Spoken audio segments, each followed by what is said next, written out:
When should you repot an orchid? If you get a new orchid and it stops blooming, it should be repotted. You should also repot an orchid about every year or two. And if your orchid starts growing roots out of the pot, it's time for a new pot. Let's repot this one together.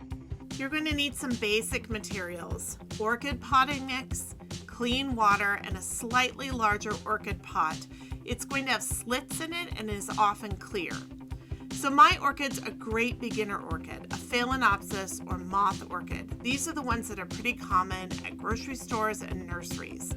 And when you get an orchid, it's often potted in sphagnum moss, but that's actually too absorbent for the orchid's roots.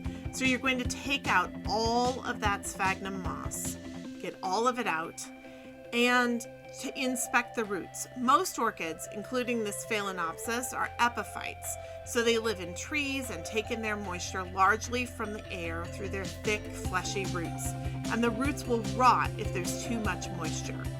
So you loosen up those roots and trim off any roots that are browning or turning black, rinse them in water again, get that all off of there. That's root rot.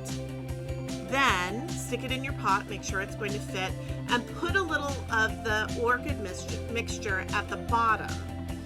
Then put your plant back in and work that mixture in around those roots using something that's really soft and gentle. Then stick the whole pot in some clean water and let it soak for 10 or 15 minutes. And while it's soaking, take an opportunity to clean off those leaves and get any dust off of there too. And here she is, all done. She's looking so much better.